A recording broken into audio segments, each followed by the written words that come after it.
আসসালামু আলাইকুম ভিউয়ার্স, আপনারা দেখছেন একজন ব্যতিক্রমী চা এবং কফি বিক্রেতা। উনি একজন নারী উদ্যোক্তা বলা যায়। আসসালামু আলাইকুম আপু, কেমন আছেন আপনি? আলহামদুলিল্লাহ, ভালো আছি। তো আপনার এই যে ব্যতিক্রমী একটা উদ্যোগ দেখছি, এটা হচ্ছে আপনার কফি শপে না বিক্রি করে আপনি কফি হেঁটে হেঁটে পায়ে হেঁটে বিক্রি করছেন। তো এই টেন্ডেন্সি আপনার মাথায় কিভাবে আসলো যদি একটু বলতেন।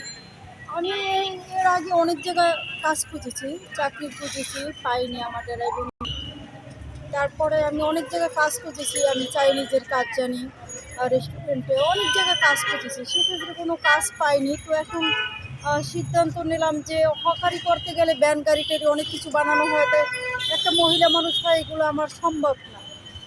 তো এর জন্য আমি এই কপির ব্যাগ বানিয়ে নিয়ে ফ্লাক্স কিনে তারপরে এই কপি বিক্রি করতে নামছি।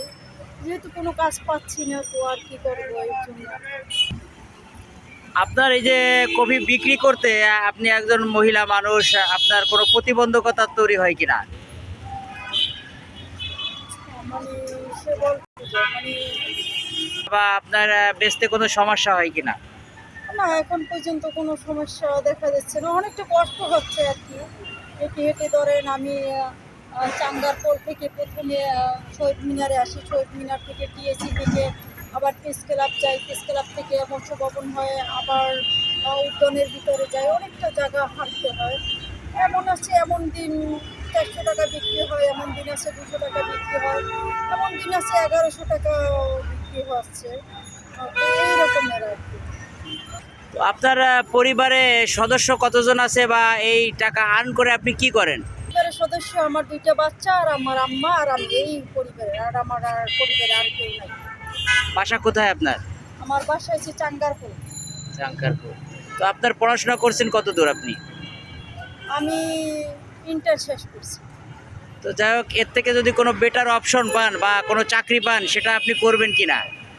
হ্যাঁ, সেরকমের কিছু পাইলে অবশ্যই করবো। এরকমের অনেকে বলে, অথচ চাকরি দেওয়ার জন্য এই নাম্বার নিচ্ছে, কার্ড দিচ্ছে, এরকমের অনেকে পথে ঘাটে, অথচ এরকমের সহযোগিতা করার মতো এখন আমাকে কেউ পাইনি আর মনে হয় পাবো না। যাই হোক, দর্শক আপনারা দেখলেন একজন ব্যতিক্রমী ধর্মী নারী উদ্যোক্তা। উনি পায়ে হেঁটে হেঁটে কফি বিক্রি করছেন। উনি ওনার এরকম অ্যাবিলিটি নাই যে একটা কফি শপ দেবেন। তো আলহামদুলিল্লাহ, উনি যেটা আর্ন করেন ভালোই করেন।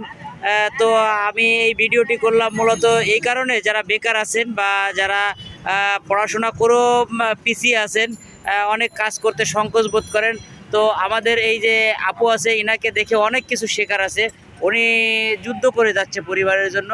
তো যাই হোক, আপনারা ভিডিওটি দেখলেন, ওনার জন্য দোয়া করবেন, এবং আমি নতুন নতুন কোনো ভিডিও নিয়ে আপনাদের সামনে এমটিভির পক্ষ থেকে হাজির হব। আপনারা সবাই ভালো থাকুন। আসসালামু আলাইকুম ওয়া রাহমাতুল্লাহি ওয়া বারাকাতুহু।